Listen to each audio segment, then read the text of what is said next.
welcome to the Spawn Chunks, episode number 121 for Monday, December 28th, 2020. My name is Johnny, but the internet knows me as Pixel Riffs, and joining me, as always, is Joel Eggnog Duggan. Hi, Joel. How's the eggnog? Mostly in my belly. I bought a 2-liter of eggnog, and at the time I thought, oh, gee, the expiry date's December 31st. I hope it'll last that long. It's not even Christmas yet, and I'm going to have to buy another one. I do enjoy an eggnog drink after dinner, and I also like eggnog in my coffee. It's a fun holiday treat. But when I go grocery shopping this weekend, I am going to be buying more.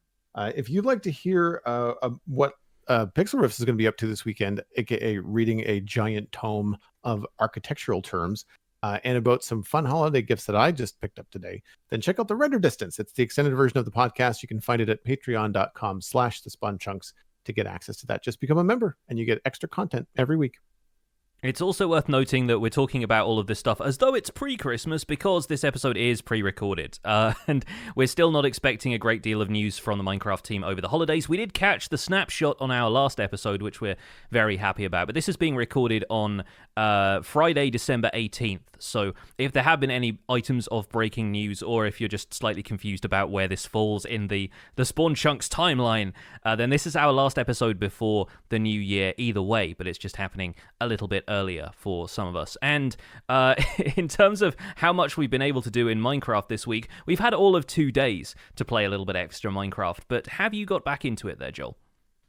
I actually have not even loaded in Minecraft because I've been a very busy podcaster this week, pre-recording a bunch of things. However, I did start to look for some tools, excuse me, for myself for streaming Minecraft, because I do want to stream more over the holidays. If you're listening to this, you're probably in the throes of my extra streaming week.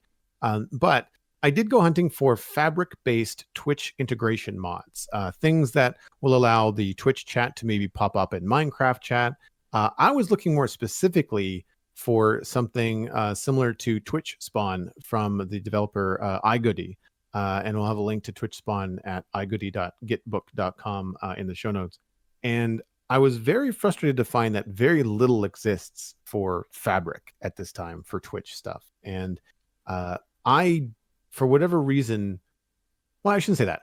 I don't really enjoy the Forge mod experience. I find the whole Twitch launcher cursed Forge thing to be cumbersome, to be kind. Mm-hmm. And I've been looking for other things because we are running Fabric on the Citadel for performance reasons. It helps people that have slower systems. We find the server performs better. Actually, back to all those things that Eximboy talked about earlier this year on the show, because they do the same with Hermitcraft. It does allow me to have some quality of life mods like a map for designing big areas, like Shulkerbox tooltip, and some ambience, kind of like ambient sounds like birds chirping and things like that. Nothing that really affects the core gameplay of Minecraft. But I was hoping to have some Twitch integration things for like when someone donates bits or, cheers or channel points, those kind of things, to have it like coincide with some sort of in-game Minecraft. I went looking through Cursed Forge, and can I just say that the search quote unquote function on Cursed Forge is terrible. Like I went looking for, like, you narrow it down, say I want a mod, I want a fabric mod, and then I go and search for the type of fabric mod I want, Twitch or, whatever I want. And it completely forgets all of my filters. I cannot hone it down beyond just having to scroll through all of fabric mods and hope I can stumble upon one.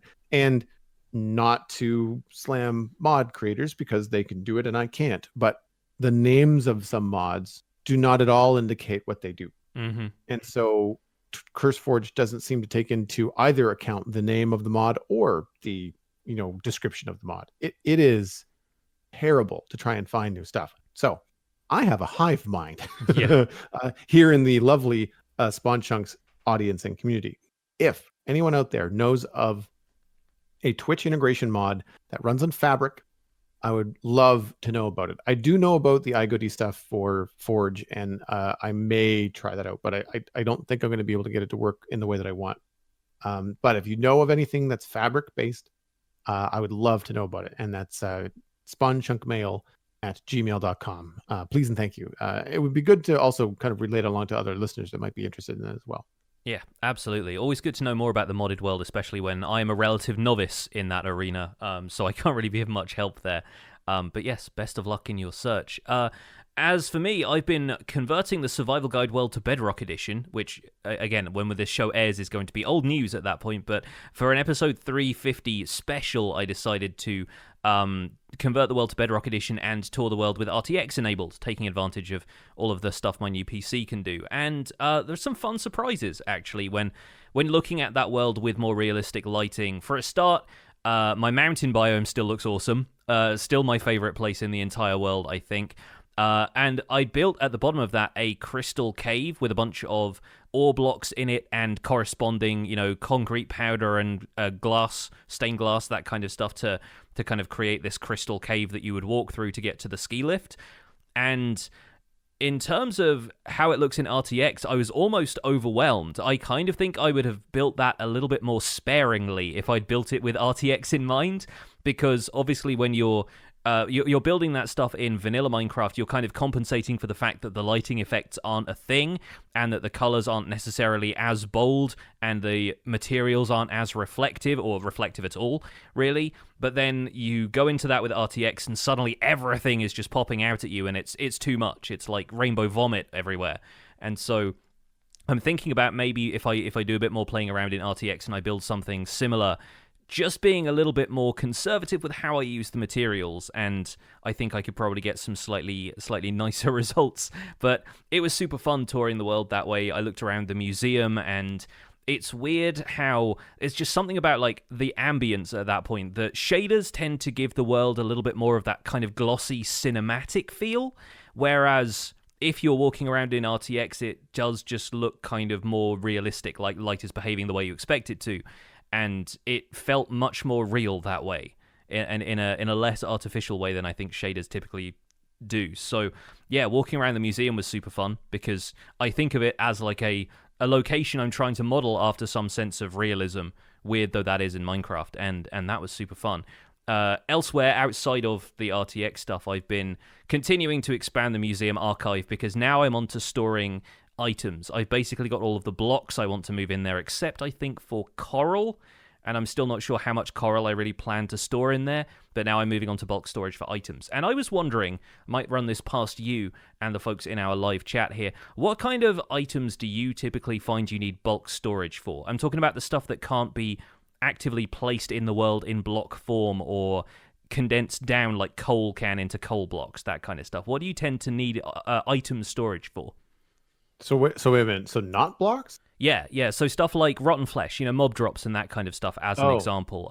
The stuff I typically find I need bulk storage if I'm saving them for stuff like sticks, because I'm not going to be throwing them away if they can potentially be used for stuff like item frames and paintings and torches and the kind of stuff that I need a lot of when I'm building a giant museum that's probably going to need that stuff. And I get loads of sticks now just by tree farming, because a lot of the time I will craft sticks out of planks to make what I need, but then I realize that leaves drop sticks all over the place, and suddenly I have a double chest of the things that I don't really want to throw away when there's that many. So I'm putting in bulk storage for sticks, and I think all of the basic mob drops that I would get from a mob spawner, because I already have them, so I might as well store them over there, and then I've got an easy supply of bone meal for use in, the exhibits about flowers, so that you can bone meal 2 tall flowers and see how that works. That kind of thing. So do you save a lot of items that way, or do you typically just find storage for blocks? No, I've got some farms and some things that require some bulk storage. Not end rods. Blaze rods. Mm-hmm. Bones. And I mean, bones, you can kind of like, if this thing gets too full, you can break them down into bone meal and then switch them over to bone blocks. So like you can kind of condense that. Slime balls. Yes. From Slime Farm. I definitely have I have a witch farm that stocks up on glowstone dust and redstone dust. Also has sticks. I think at a certain point though I stopped storing sticks. After 4 double chests, I'm just like, okay. Yeah. I'll let them disappear. It's fine. What else is the other? There's other things that I had there too. I think it's crops and stuff mostly for me as well. It's stuff like vines, sugarcane, that kind of stuff. And I think a lot of the time I will store it in situ at whatever farms there are, right? So my sugarcane farm is Yeah. just also sugarcane storage. I don't always just take a bunch of that and then put it back in my storage system. I go straight to the farm, and I'm lucky Yeah. enough that my sugarcane farm is basically right next to my storage building anyway. But thinking about all of the stuff that I'm putting at the museum, because I'm doing all of my work over there now, so for the sake of convenience, it helps to have a couple of double chests of bamboo in case I need to make more scaffolding, because I constantly lose scaffolding when I use it. And there's bits and pieces like that I'm just trying to find out what I really need bulk storage, like multiple chests of storage for, and what stuff I can probably just tuck away a stack or two of that into a minecart chest that's designed to look like a drawer or something like that. So we stock all the Guardian drops because of building Prismarine whenever we need. Yeah. Wheat seeds, so grass seeds. Yeah. The villager, I've got a filter so that the wheat goes one way and the seeds go the other, and the seeds are just kind of like hidden under the farm. But every now and again, you need a double chest of seeds when you're creating a wheat field on purpose, right? You have to plant stuff. Mm-hmm. Ender pearls is another one that we store bulk of, because we like you don't want to have to go hunting for them. If you need them, you just want to make sure you have a lot of them. And what was the other thing that I was just thinking of? Things like gunpowder and paper for rockets, For fireworks, yeah. Yeah, for firework rockets, and not sticks, not feathers. Well, no, that's a lie. Like I have a chicken farm for food, but I keep the eggs and the feathers in like a overflow filter. So like I don't need more than 2 double chests worth of feathers.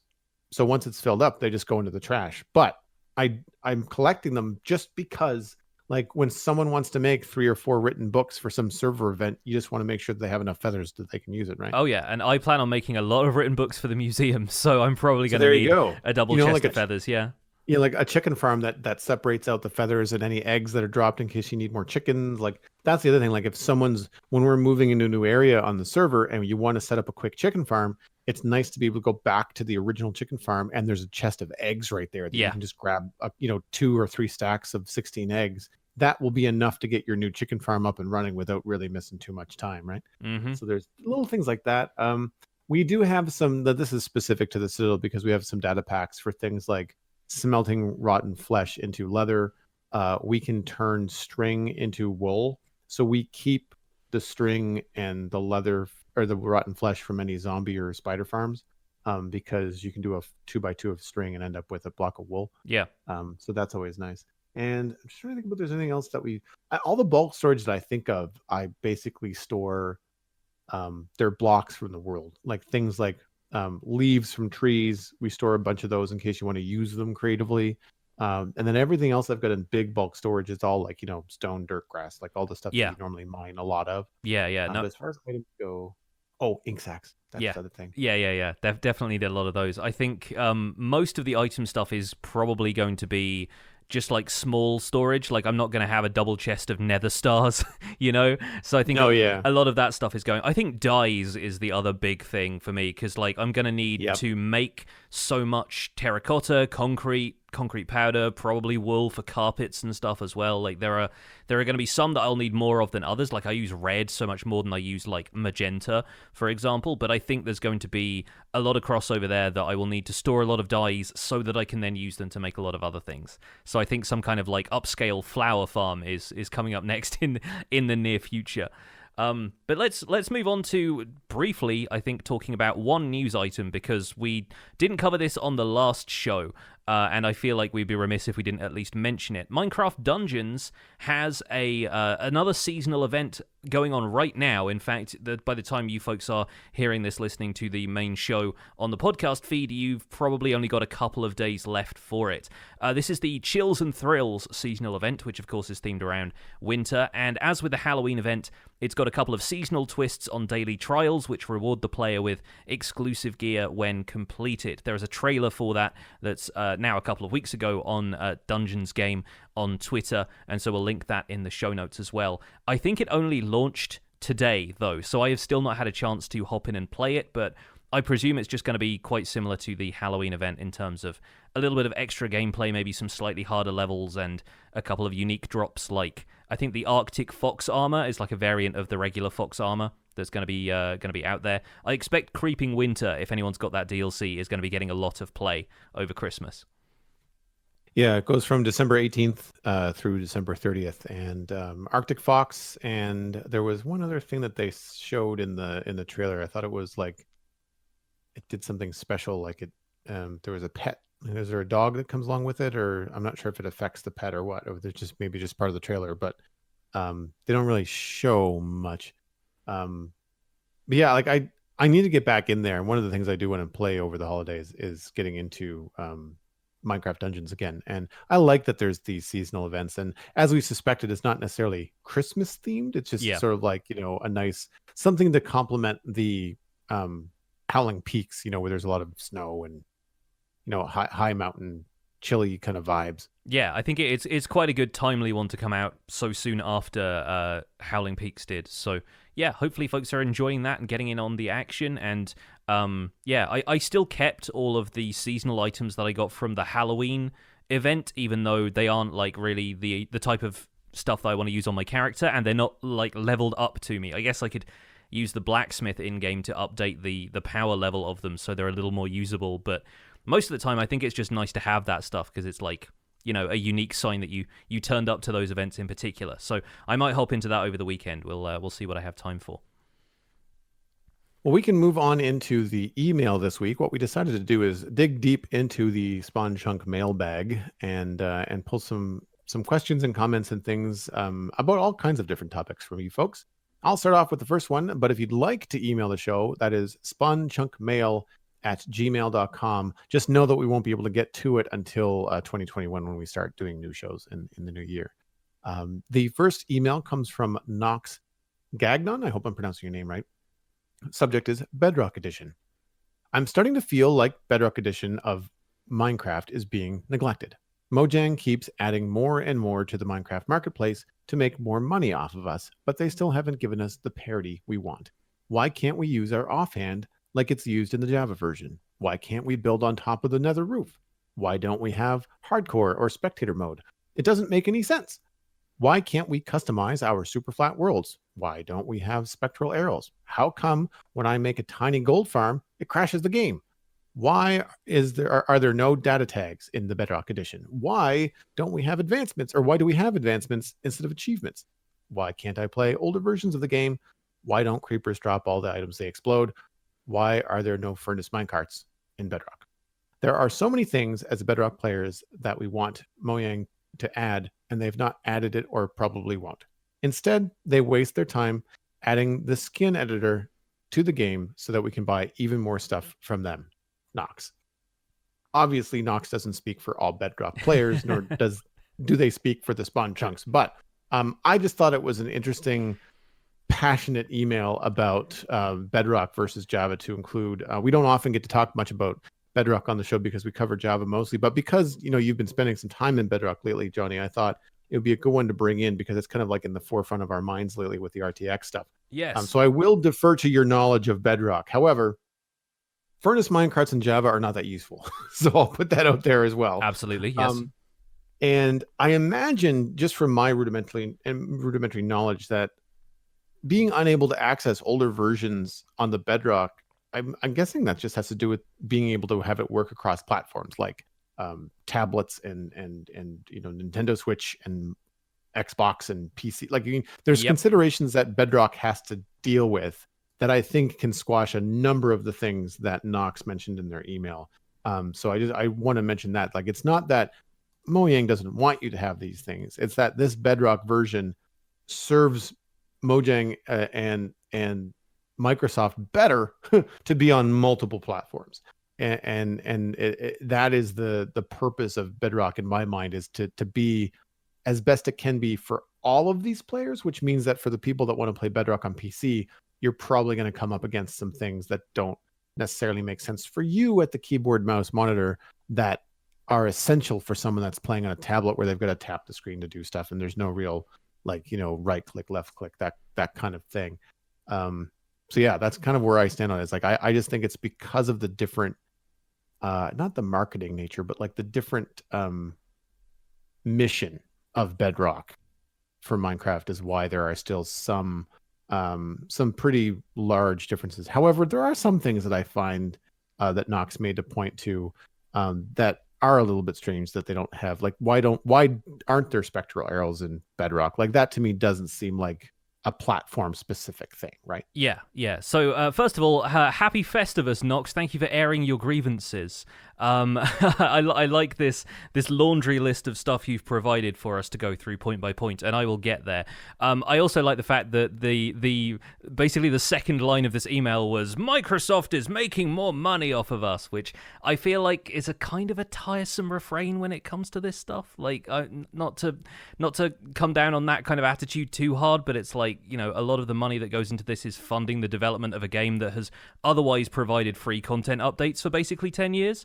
But outside of that, a lot of this does seem like fairly legitimate feedback. I think it is unfair to think of it as neglect. And on both sides of the Bedrock Java quote-unquote divide, and I really hope there isn't a divide really in this community, but you will find people saying, well, our version is being shoved to one side so that they focus on this and that, right? So I think Bedrock has seen a lot of development, not just in terms of like game development, but in terms of like the community development, and the overall kind of profile of Bedrock has been raised recently. There have been parity updates. There have been a lot of new features over the last few years. It just got volume sliders, which is huge. And you can say, like, why didn't it get volume sliders earlier? And stop that line of thinking right now, because there is definitely some stuff that gets added that you're like, this should have been in the game all along. Celebrate the fact that it is, not the fact that it should have been in the game for a while. I honestly think you're bang on the money there, Joel. One of the things that holds Bedrock back, or perhaps, you know, forces the developers into developing Bedrock in a different way, is the range of devices it's being developed for, and the demands of each device's attached ecosystem, which is something I'll get into here. So I decided to break this down point by point, because there are a lot of different issues at play here. And first of all, let's go through why can't we use our offhand like it's used in Java Edition? I think I've talked about this plenty of times before, but I believe this is because of mobile players, because they have to navigate the same game version as everybody else while using a touchscreen, which is essentially one giant button. There are obviously like a few other controls on the screen, so that there is an area of the touchscreen used to control movement, and then you kind of click around to break things. But then the nuance of control required to implement the offhand in the way that it works in Java Edition, when some players don't have the dexterity to right-click consistently, and items can't be swapped into the offhand with a keyboard button the way they can on Java, would be more frustrating than beneficial, I think. And obviously there are definitely some benefits to having an offhand, but I think it's a little bit difficult to implement that kind of stuff in a way that everyone is going to be able to easily adapt to, especially when you're looking at stuff like accessibility, but that's a different road that I won't go down. You might think a solution to that might be to allow different offhand support for different devices, right? You've got Windows 10 edition, console version, mobile version. You could have a different control scheme for each, but then giving them extra abilities gives them an advantage if they share a server with a mobile player, because you can do that on Bedrock. You can join from Windows 10, Xbox, mobile, Switch, whatever, all on the same server. Having some players be able to put stuff in their offhand and some players not really isn't going to be great for gameplay. That's going to be giving other players an advantage that they shouldn't have, especially when you consider on Java Edition you can shoot a bow from the offhand. You know, I don't know if you can do that on Bedrock Edition. Maybe you can, but I think the implementation of it that way is going to make combat very one-sided in favor of players who are able to use an offhand. Moving on to why you can't build on top of the nether roof, you're not meant to. And it's a controversial opinion, I know, coming from a Java player, but this isn't a feature Mojang owes anybody. It was just a mistake, effectively, that was made when the dimension height in Java Edition reached 256. They thought, we're only going to make the nether half as high, and then the rest of that space was just not used up. And then players found exploits that let them get up there. And now players are so used to it and used to making farms that way that Mojang doesn't want to take that away from them. As a counterpoint to this, though, the mob despawning and respawning range in Bedrock is now something like 50 blocks, I think it is less than half what it is in Java Edition. So I don't know about you, Joel, but you've built a zombie pigman farm inside the Nether cavern. Can you imagine how much easier of a time you would have had if the spawning range on that was only 50 blocks wide?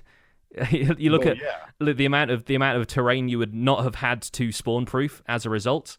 And I think arguably that's how farms in the Nether can work on Bedrock Edition. You don't have to escape the Nether cavern in order to build an effective farm, provided that the farm works effectively, which is a different issue with Bedrock Edition's mob cap. But that's something different entirely, right? Yeah, no, that's what I was going to say, is that I can build on top of the Nether in Java Edition, and I choose not to because I find it kind of dull. Like, I just, if I want to build in the Nether, I want to build in the Nether. If I wanted to build something so far up in the sky that nothing would bother me, I wouldn't even bother with the Nether where there's going to be ghasts and stuff flying around. I'm just going to build it in the sky. Yeah. I find that the Nether ceiling thing is always I understand why it is still in the game. But I always err on the comment that you just made, which is like, it's not supposed to be. It's a bug. Like, being able to break Bedrock is not how Bedrock is supposed to be. Sure, it's not intended behavior, right? Exactly. Yeah, and so I'm interested in seeing what happens in the future if the world height of the overworld is increased, as we are expecting it to at least be tried out in the Java Edition snapshots coming up soon. If that then ends up extending to the Nether and we see an end to the Nether roof height being part of it, because maybe the Nether gets expanded upwards or downwards as well, and then a lot of stuff changes about that. It might also, as we mentioned on the Logical Geek Boy episode, have changes to how mob spawning works if the height of the overworld changes and Java currently calculates spawning based on, how high up in the world something is. Who knows what effect that's eventually going to have. So let's move on to a couple of other things. On another technical point of view, I think one of the questions was, why don't creepers drop all of the items when they explode? They don't. They don't even do that on Java. Only TNT does that. And it took 10 years for them to make that change in Java Edition because people had already engineered cobblestone generators and other devices that exploited game mechanics to make TNT drop all the blocks before this change was made. Like, if you look at cobblestone farms designed by Ilmango and the Psycraft lot from a couple of years ago, they basically took advantage of the time where a block was being pushed by a piston but then hadn't ended up in the next place that block was destined to be.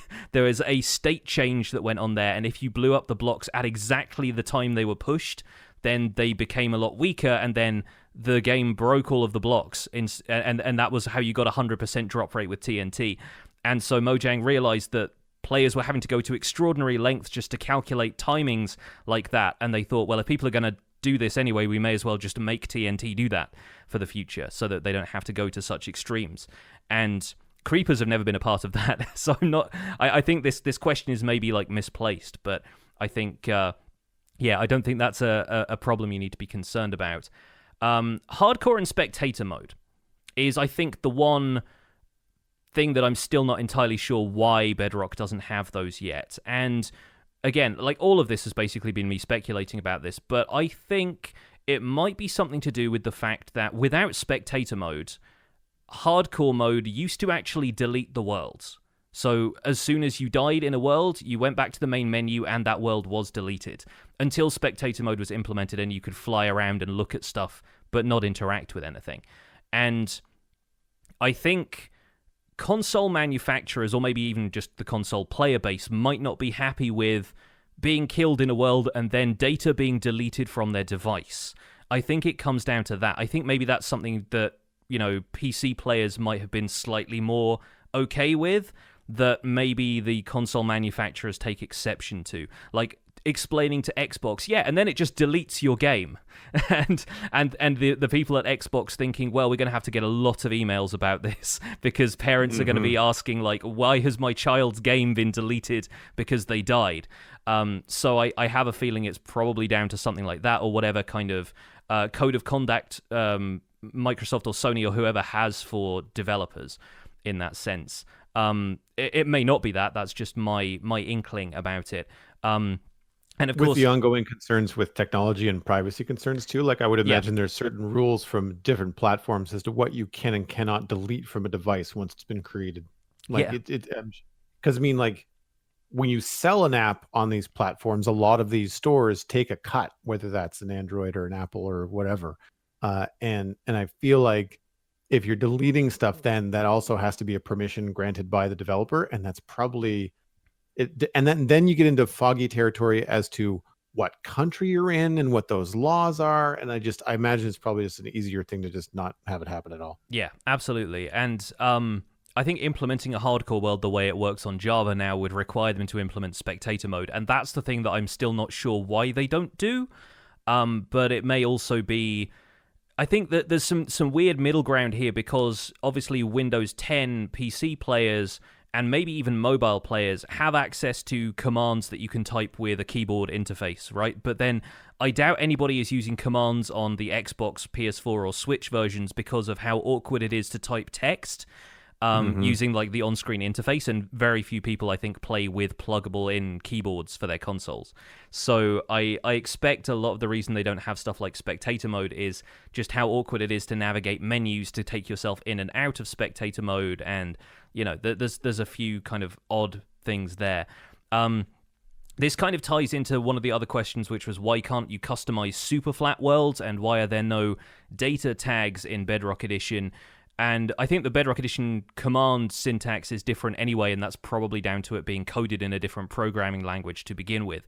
But it probably comes down to the same reason they might not implement stuff like hardcore and spectator mode, which is a minimal amount of users and a complex thing to implement. I think it's probably going to be getting fairly minimal usage, but probably requires a lot of effort to add in stuff like that and make command syntax exactly the same. And we know that data packs and add-ons are basically two completely separate things when it comes to modifying the vanilla experience from a developer-intended level. And so I think it's the same kind of principle there. It's like the amount of people who want data tags in Bedrock Edition is such a small portion that I expect are probably kind of half okay with just playing Java if they want to do that stuff.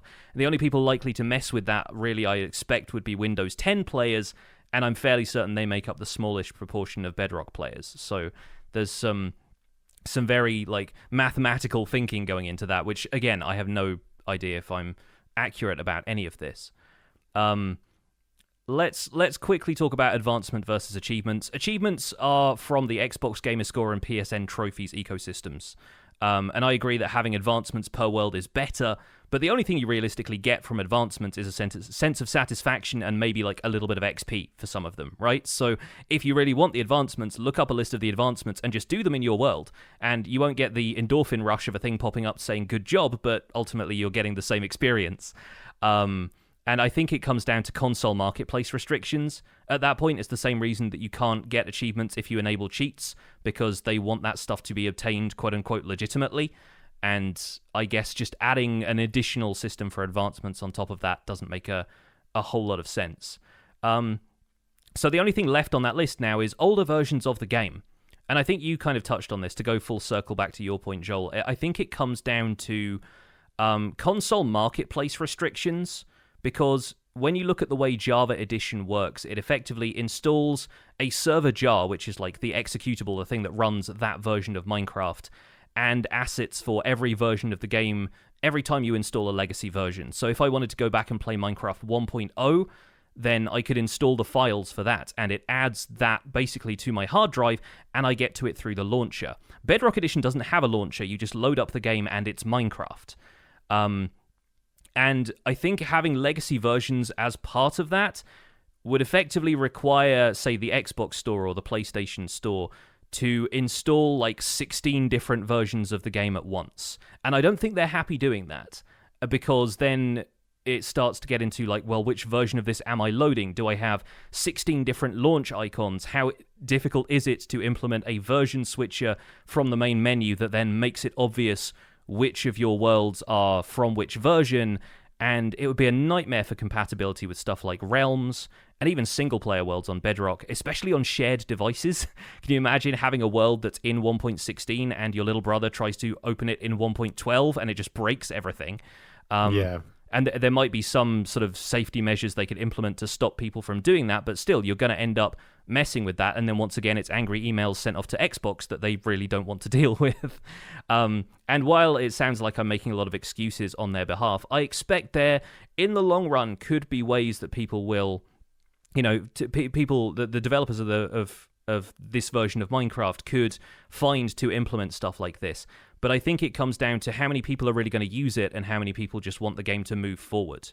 And I think you'll find that a lot of these are just cost-benefit analyses going on behind the scenes, and them finding that it's not going to be worth developing that just so that people can go back, play Minecraft 1.0 and go, actually, no, this is rubbish.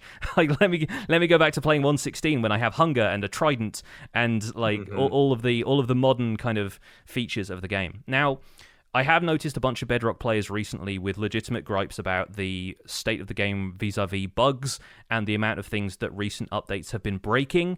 I think World Edit is no longer compatible with Bedrock Edition World. Instead of refreshing chunks, it just deletes giant holes in your world. And there are various like player aids and different tools that sort of aren't really compatible with the current version anymore and will need updating. But yeah, the development of Bedrock Edition has, largely speaking, been a rocky one, but I think is headed in the right direction overall. It's a 2 steps forward, 1 step back kind of situation some of the time.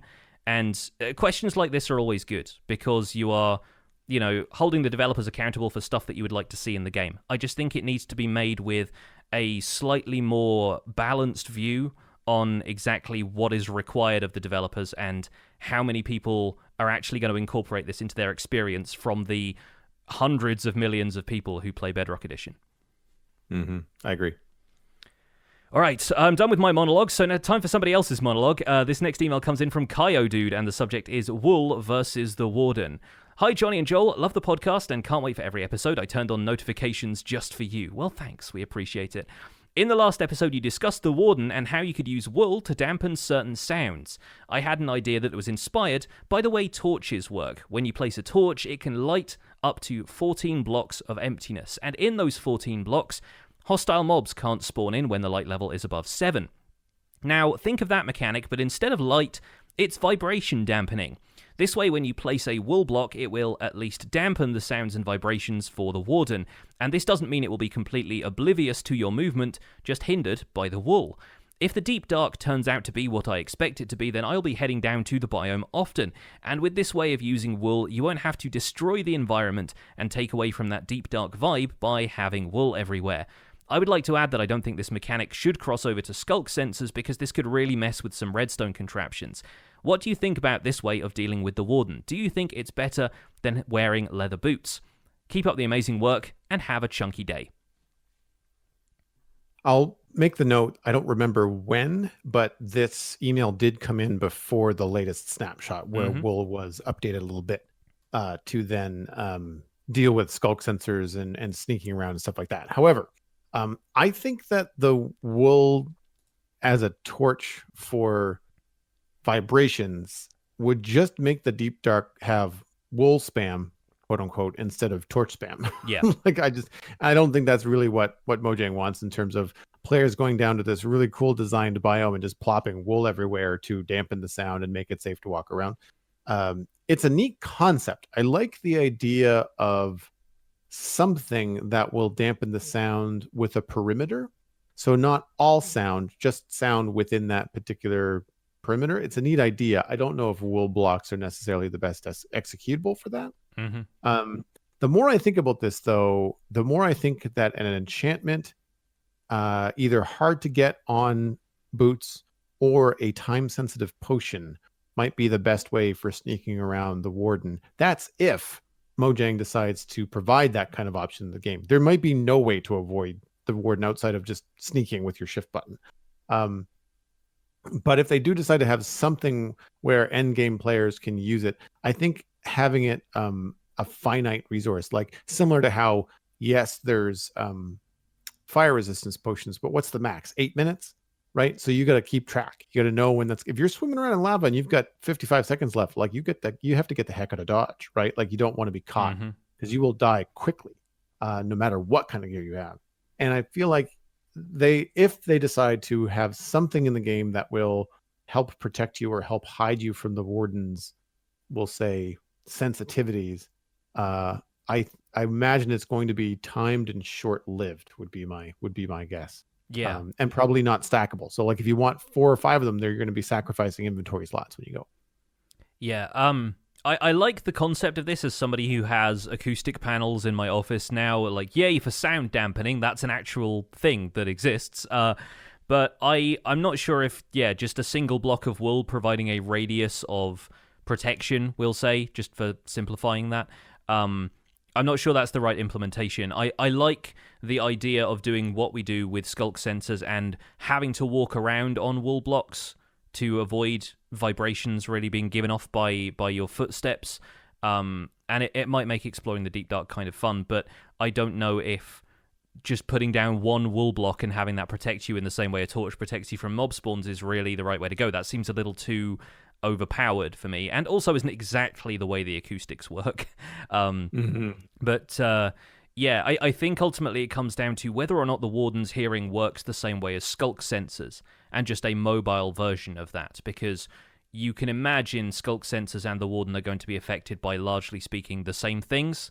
So I'm wondering if that's going to be the case or not. And I think it's really just going to come down to how they implement that in the snapshots, what the player feedback is, and then take this discussion from there. So watch this space, because potentially there'll be more Warden stuff coming in the new year.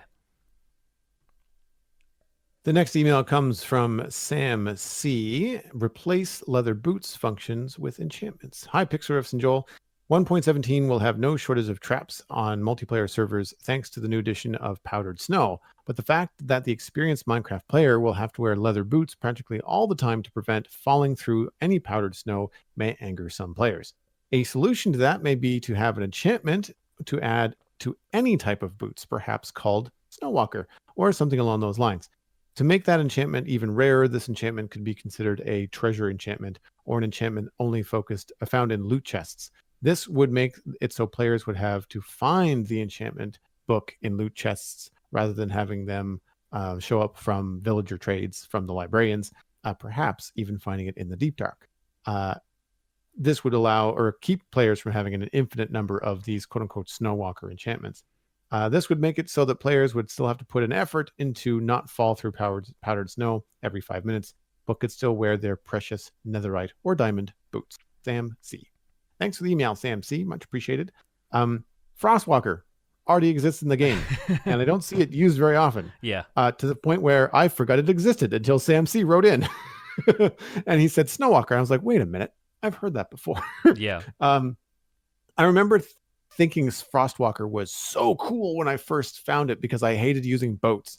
And I thought, I'm just going to run across the ocean. This will be great. And I can't remember exactly what happened. I think my Frostwalker boots, like the durability ran out or something. And then I was stuck with no boat and no boots, and took a long time to swim back. This was very early in my Minecraft life. But I mean, they had the ability to let you walk on water by freezing it as you walk on it. I think they should add the ability to walk across powdered snow like Legolas from The Lord of the Rings walks on top of snow in the mountain. I think that would be a great way to add new functionality to something already in the game. It's like in our chat last week, we talked about like boot vibration dampening. We just got an email about like something similar a few minutes ago. I totally forgot that we have to deal with powdered snow too. And right now leather boots are the way to deal with that. So it just starts to overlap in ways that I think there has to be a better solution than just different kinds of gear. Yeah, I'm still wondering how circumstantial that is, really. Like, my main thing is, like, I doubt players are going to fall for powdered snow all the time. Like, I don't know, because the only way it's going to generate is going to be in mountain biomes. So you'd be aware of it. You're like, okay, I'm going to climb this mountain. I should probably put some leather boots on for the duration. You come back down, you take them off, you put your regular boots on, you walk away. And you don't need to worry about stuff like that all the time. If you're playing on a server where people are going to be laying a lot of traps, unless they're already in a snowy biome, you're going to be able to detect that there's powder snow because there is snow there in the first place. Like, I really don't know. I'm probably one of the only people I can think of who's built in a snowy biome recently. And I only did that once just to prove that it was a good place to build. But I don't think players are going to be put in the situation where powder snow is really going to affect them all the time. And if you were, I kind of agree. Frostwalker could be helpful in snowy situations. Since it's mutually exclusive with Depth Strider, you wouldn't be wearing those boots all the time, because personally I find being able to move more easily in water vastly more useful than Frostwalker. So you'd still trap some players, because some people would stick to their Depth Strider boots. But yeah, I kind of think that it's kind of like when you're a kid and you're worried about falling in quicksand all the time, and then you realize that quicksand isn't really a thing you're going to encounter throughout the day in your day-to-day life. And so, yeah, I think we're all a little bit on edge about skulk sensors being the new trap thing, and then powdered snow being a trap thing as well, and we're imagining there are going to be traps around every corner. I sort of don't think we're going to need to worry about it that much. Yeah, I mean, you don't want to come in for a cup of tea in my mushroom base? Don't worry, the snow carpet is totally natural. Yeah, exactly. I just decided to carpet this with snow, no reason, you know. Yeah, I honestly think it's a fun idea to have more ways around that stuff, but I think people are like, it's probably going to be fun to fall through snow traps every now and again. If nothing else, I think the novelty of it actually working on you once or twice is going to be enough to give some people a giggle. And it's whether or not the person who's laying the trap is vindictive enough to put lava underneath it and destroy all your gear, at which point you probably don't want to play on a server with that person, especially not if you're me. Like, no, I'm out of there. So, yeah, I think it's got to be a bit of fun either way, and I honestly think that anybody who knows their way around Minecraft is probably going to spot powder snow pretty easily. If you run into it naturally, you just have to use a shovel on the blocks and you can get out of there very easily. It's not going to worry you too much. So, yeah, I think the occasional fall into lava is the only real thing you have to worry about. Yeah, I mean, if it wasn't just like a sign that says, ha, ha, then I wouldn't find it funny either. Absolutely. Absolutely. Let's move on to another email from Double O Squirrel, a landscape artist member of our Discord. Thanks so much for writing in. The subject is Lego questions and a digital tabletop tip. Hi, Jonny and Joel, Patreon supporter here. Quick question for Joel. You've mentioned using Lego as inspiration for Minecraft builds before. Have you ever thought of trying to recreate those in Minecraft? Possibly using Lego as a scale. One thing I remember you mentioning on the Citadel Cafe a few weeks ago was the A-Wing Ultimate Collector's Edition Lego set. Have you ever thought of recreating things from Star Wars in Minecraft? Also, a little friendly advice to pass along to the Spawn Chunks community, touching on the fairly recent discussion about Minecraft being used for Dungeons and Dragons. I can't remember who exactly sent in that email, but I want to recommend they look into software called Tabletop Simulator, which costs around £20 on Steam and is a massive open sandbox tool for anyone playing any type of tabletop game long distance, from D&D to chess, Warhammer, etc. I would highly recommend anyone who wishes to play any kind of board game or tabletop game online to check it out. Thanks for the amazing podcast you do every week, and have a chunky Christmas, the Double O Squirrel.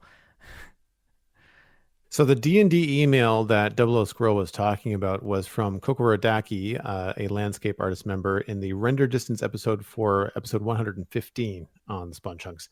And the tabletop simulator, as it happens, was brought up on a yet-to-be-released recording of the Citadel Cafe, my other podcast. Mm-hmm. No, sorry, that came out today. Never mind, it's out. I get confused. I've recorded a lot of stuff this week. Anyway, my friend James has been reconnecting with his brothers long distance because he can't travel home for the holidays. And so they've spent a lot of time reconnecting with things like Nintendo Switch and also Tabletop Simulator. He has a board game group, and that's how they've been keeping in touch with the pandemic. And he was clarifying what the Tabletop Simulator was, and that it is more of like a sandbox physics engine. So it doesn't necessarily simulate a tabletop game as much as it allows you to simulate tabletop game mechanics, like rolling dice, things falling, a chessboard, like that kind of thing. And so it really does kind of like lend itself to, it doesn't do the heavy lifting of the imagination and the gameplay for you. It just kind of provides the physical tools that you can't handle when you're not in the same physical space, like board pieces, dice. There's a, can't remember the other example. Dealing cards. It'll deal like, if a shuffle deck of cards and put random cards out. It'll do stuff like that. Mm-hmm. So that's the kind of thing that the tabletop simulator is good for, which is very cool. I didn't know that it existed until the Double O Squirrel wrote this in, and then as it just so happened, a day later, James brought it up. Yeah, I've been watching a couple of shows on YouTube that do board gaming stuff, typically in their own space, like in an actual studio, and they've all transitioned to doing stuff on Tabletop Simulator, and it's a good way of making sure that nobody's like cheating. For example, if you're like rolling dice, people can't fudge the numbers. Everyone can see what they've rolled and stuff like that. And so if you play with people who you're worried about that kind of stuff going down, then yeah, I think that's really where it comes into its own, like you said, as a physics simulator and a shared space that everybody can look at, and the same thing is happening for everyone. And I don't know or remember what they're called. They're like badges or add-ons or whatever, but you can get like the Settlers of Catan add-on for Tabletop Simulator, and not everyone that is playing in your group has to have the same add-on. Only one person has to have the D&D or the Catan or the chess or whatever, and then all the other players can just log on to that person's instance of that game and participate. So the dice are rolled in this one instance and everybody can just see the same thing. It's not like you have to have 5 versions of it all going on people's computer. So that's cool. Which makes sense because, if you want to play Settlers of Catan, you don't all have to turn up at that person's house with a copy of Settlers of Catan. So exactly. Yeah, it's like you're coming to somebody else is hosting you and they're playing the game, right? Yeah, thought it was very cool. In terms of Lego, I do find that Lego helps indicate scale for Minecraft builds if the Lego build is minifig scale. So a lot of the times I turn to LegoIdeas.com because there are less play sets and more people creating like really beautiful art and sculptures and things like castles or Rivendell or like all this kinds of crazy stuff that they put up on Lego's Ideas, which is fantastic. And it helps, but it's not a one-to-one because Lego blocks are not cubes. They're a little squat. Mm-hmm. So like a 4-stud Lego brick, which when you look down at the top of it is square, it's not as high as it is wide or deep. So you can't always get the right kind of scale. However, if you think about a minifig player or a figure as about the same size as the Minecraft player, that can kind of inform how many bricks you can use to get the kind of detail that you want. Problem with the Lego stuff is that Lego has bricks that are much smaller. There's a lot more sub-block style things in Lego than there is in Minecraft. So depending on how big you're building and how big you decide to do something, your Lego translation might not have nearly the same detail as you were expecting because you just don't have those sub-blocks in Minecraft that you do in Lego. As you think about anything smaller than a 2x2 stud, there's a lot of that, in Lego, especially things that have angles. That's where I get frustrated with looking at Lego and translating it into Minecraft, is there's a lot of slopes. There's a lot of like 45-degree angle things. You're like, they're allowed to have ramps and things that curve, and we are not. Yeah, when I go back to like the Lego sets that I have played with in the past, a lot of them have like cables and stuff that you're supposed to, they connect into the studs that have holes into that you can just kind of pop stuff in, but they bend around on themselves, and they're meant to be kind of like cables on a robot or something like that. And there's so few ways you can do that in Minecraft without just having awkward right angles of fences and end rods and stuff like that. We talked about that with the lightning rod, saying, oh, that's going to be perfect for copper pipes, until you have to turn a corner with it, and then the gap in them is going to be really obvious. And I don't own enough Lego sets to personally take inspiration from anything except for images online. And honestly, if to be real, I find working in Minecraft easier and probably faster than Lego if I'm just firing up a creative mode world and just kind of testing out a build. But I imagine I would end up thinking about this differently if I was working on a physical Lego build with family or friends. Like, I have a few friends who have younger kids that they're just starting to like do some Lego building stuff with. And it'd be really cool if that could then translate into Minecraft experience. But as somebody who's done a little bit more brick building recently, Joel, are you interested in kind of translating that one-to-one in Minecraft? Not from a Star Wars perspective, because, again, there's not enough sub-blocks for all the cool angles and just the really intricate stuff that these Lego Star Wars builds have. Even little sets have rotating parts and they'll have bits that are attached to hinges, and then those panels are closed to give the illusion that it's a 37-degree angle, Yeah.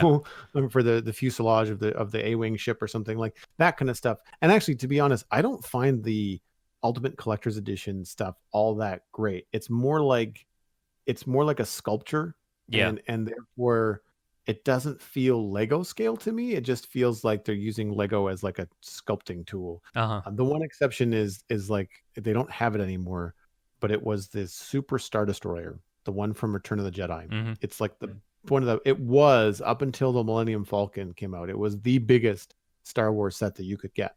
And if you really want your mind blown, start looking up like oversized Star Destroyer builds, like custom builds from Lego. Like we're talking things that are the size of your dining room table, and like hundreds of thousands of pieces go into these custom builds that people make, and it is ridiculous. Like it's so cool to see that kind of stuff. But to me, I just like Lego is the better tool for it, because in Minecraft you don't have the sub blocks, you don't have the angles.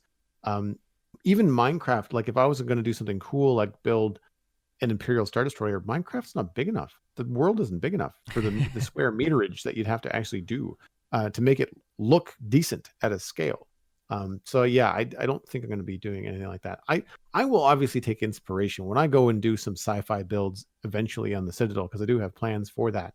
I'm sure I will be taking inspiration from things like Tatooine, or maybe Mustafar, or even things like, the Ewok Village or Death Star type stuff. Certainly, I mean, TIE fighters are one of the things that are a little bit easier to do in Minecraft. So there might be some inspiration from those kind of things, but I'm probably going to quote unquote Minecraftify it. So kind of make it my own without trying to copy it, because I think copying it would just make me mad. Yeah. I don't think I would be frustrated. I don't think I would enjoy it. If you want a great example of this, currently ongoing, look up Rendog's Hermitcraft Season 7 series, because a lot of the stuff he's doing is inspired by Star Wars, and a lot of it is faithful reconstructions of builds from the series of actual locations, but then a lot of it is tied together with his own kind of take on this is how this landscape would look, and doing custom built stuff himself. So definitely worth it if you want the Star Wars inspiration. And from correct me if I'm wrong, but hasn't Logical Geek Boy done? Yeah. Star Wars No. too? He basically got rid of the entire central end island and built the Death Star. So there's definitely folks out there they can all take their inspiration from Star Wars. Moving from the dogs to the wolves, we have Lucid Wolf writing in about copper pipes for this next email. Howdy, Joel and Pix. Listening to your discussion in episode 119 about more uses for copper, I really like Joel's idea about copper pipes. I wanted to add something to the idea to distinguish copper pipes from hoppers. What if copper pipes could only send items in one direction along a chain of pipes? Like hoppers, they would check from one side for input, but unlike hoppers, they would only send items in one direction along the chain. There's also potential for the direction to be reversed with a redstone input. Hope to hear your thoughts on the idea. Keep on chunking, Lucid Wolf. I was a little confused at first, because hoppers already are only one direction, because they're multiple direction in terms of their possibility, but once you place them, they only send things really in one direction outside of sucking from below. Like if it's a singles chain, they're only going left, they can't go right. Right, that's you have to have a separate chain to do that. So I thought copper pipes could differentiate themselves from hoppers by being bi-directional. They can send stuff in any direction, or just two directions depending on which way they're facing. Perhaps a special input or output pipe could attach, giving the player control. I don't know. I'm thinking something specifically like the hypertubes from Satisfactory, but with items. More players, that could be fun. I don't know what that's going to do to your POV, but if anybody hasn't, check out the Satisfactory Update 3 trailer where they show off pipes and hypertubes, and boy, oh boy, are they fun. I've played with them, and I think that it would be a really interesting addition to Minecraft to have some sort of copper piping. I would settle for items, even if the sky limit would be players, but items would be okay too, or mobs. Like even if it's the player can't go, but if you could suck villagers around in a tube, like it's for anybody that's ever seen an old movie where they send like pneumatic tubes with like suction, and they send messages up in office buildings. When you drop something in, and it kind of goes whoop, and then it gets shot through the system. That's what I'm thinking of. and it's incredibly fun and silly. It's like it doesn't sound like the most efficient way to do something, but that's the fun of it. And I see that Will Run for Fun in our chat has just mentioned that copper hoppers would be one, cool, two, in line with skulk sensors, and what's the other one that's a tongue twister? Oh gosh, there's so many of them at this point. Yeah, There's a whole like lot. all the different things that Mojang is putting out now with the names. It's just too much. Your enthusiasm for sending villagers around in pipes is just making me think of the intro to Futurama at this point. Just like this cityscape with bald men traveling in tubes. Yeah, I mean, I think it's a fun idea, and I think a lot of this stuff has already been done by stuff like mods, where there are item transport pipes and stuff like that. Not to say it can't then be implemented in vanilla, but I think there's extra stuff you have to add to that in order for it to function with the current landscape of Minecraft without adding, things like valves and some sort of pneumatic pump, and then you're getting into like a whole bunch of extra stuff that's just used to do one thing. And I think there is potential for copper to be used for pipes at some point, and I still like the idea of them conducting redstone power in some sense or another. So there is still potential for that stuff to come up, and we'll see if they end up adding more uses to copper as the snapshots continue. We should get to the last email, though, before we wrap up for today. Sounds like a plan. This last one comes from Luna Rover, bundling bundles up. Season's greeting, Jonny and Joel. I have been enjoying your speculation about bundles in Minecraft snapshots, but an idea has struck me straight in the chunky face. Why can't we have separate inventory slots for bundles? Like slots for your armor and shields, nothing except bundles would be able to be put in those places. Mojang could add another 4 quote-unquote bundle slots somewhere in the inventory. I haven't started a snapshot survival world, but I think they could be used for mob drops, food, miscellaneous items, and farming items. Chests and other GUI interfaces would not be able to have these bundle slots. I'm all about carrying on what's already there. Also, these bundle slots could teach new players about bundles, as they would have a silhouette image of bundles in these empty inventory slots. What do you think? Chunks for the show, Luna Rover. It's an interesting concept, is having like dedicated slots for bundles is what this is saying. So adding a couple of things to the GUI, maybe even next to the armor. I know some mod packs do that with stuff like baubles, right? Where there's like a secondary armor screen that's got slots for accessories, effectively. Mm-hmm. And yeah, I don't know about this, because I still feel like the point of bundles is to have everything take up one inventory slot, and it just be like, it's still a slot in your main 27 item inventory, or the hotbar, I guess, so 36 item inventory, but you're going to still have it there instead of just kind of like hanging the bundle off your belt or something like that. And I think the ever-expanding GUI is something Mojang is trying to avoid, and that's why we're getting solutions like bundles, and you don't end up with stuff like nesting inventories that start to become a little hard to handle. I think it's kind of along the same lines as them not wanting to add additional inventory space, because it just seems like a band-aid for a problem that will just grow again. That's my thoughts on it, though, Joel. What were you going to say? Really along the same lines. I think with bundles, the idea is the player has to sacrifice an inventory slot in order to stack multiple kinds of items in that one spot. Mm-hmm.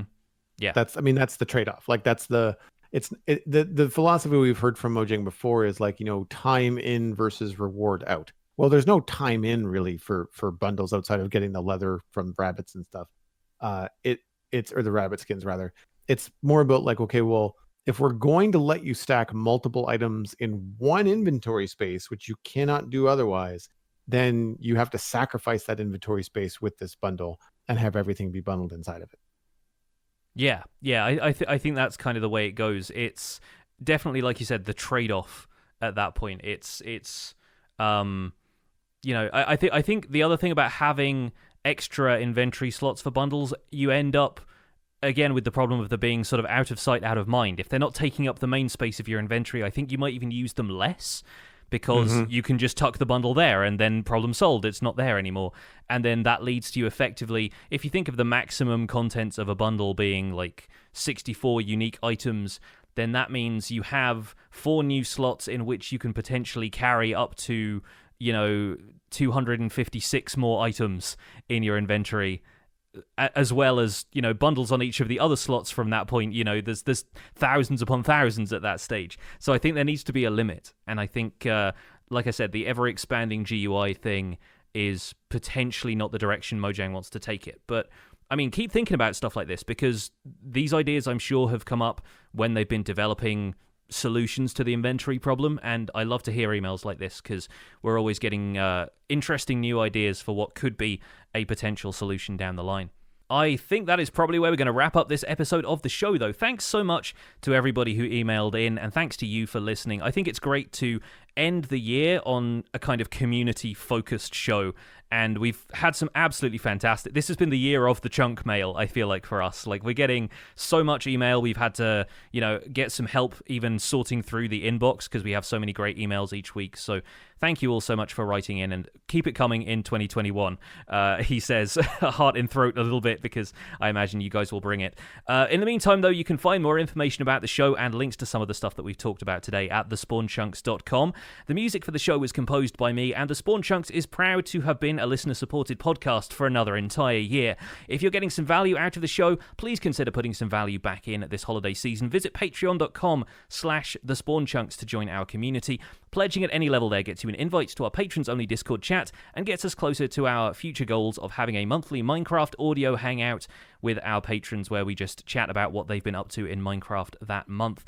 We are currently at 221 patrons, which has not changed since a couple of days ago when we recorded the last show, but thank you all so much for your support. And special thanks go out to our content engineers, General Patton82, Greener Canuck, Hunter555, Jumbo Sale, and Yitz for your support on this episode. Sharing the podcast with your friends is the easiest way to support the show. It's free. You can find us at The Spawn Chunks on Twitter and Instagram. But a personal recommendation is by far the best way to share the podcast with your friends. As you are gathering safely over the holidays, just poke a friend in the arm and say, hey, you should listen to The Spawn Chunks, and tell them where they can go to listen to it. Subscribe for free on iTunes, Google Podcasts, Spotify, and YouTube, really wherever you get your podcasts. You can email the show at spawnchunkmail@gmail.com. A reminder that those emails will not be read until 2021. The RSS feed is linked on the spawnchunks.com. And of course, the patron-only RSS feed is on the Patreon page, and that's where you can listen to the render distance, the extended version of the podcast. My name is Jonny, but online I go by Pixelriffs. You can find most of what I do at youtube.com/Pixelriffs, where I attempt to make sense of this crazy and wonderful game in a series called The Minecraft Survival Guide. I also stream 3 days a week on Twitch, and streams should be resuming now that we are headed towards the new year. I do the behind-the-scenes work for The Survival Guide there, so come on and chill out. It's twitch.tv/Pixelriffs. I'm also the voice of the unofficial Hermitcraft recap, which you can find through a quick YouTube search. And aside from that, I'm at Pixelriffs on both Twitter and Instagram. Joel, where can people find you online? Everything I do online, including my illustration and design portfolio, is at joelduggan.com. I'm already getting some requests for 2021, so if you have some art projects that you want to work with me on, just drop me a line through the website. You can also listen to the Citadel Cafe, my podcast all about sci-fi and fantasy entertainment. Boy, do we have a couple of good episodes this week and next week. I recorded with a number of friends, huge roundtables, all about the nerdy events of 2020 and what we're looking forward to in 2021. It was an absolute blast. Really encourage you to check that out at thecitadelcafe.com. You can follow me at Joel Duggan on social media, and of course, twitch.tv/Joel Duggan, where I'm streaming Minecraft, No Man's Sky, maybe some new games. I'm going to be doing some extra streams over the holidays. Come over, have some fun. Thanks for visiting The Spawn Chunks. The world outside is infinite, and you axolotl questions.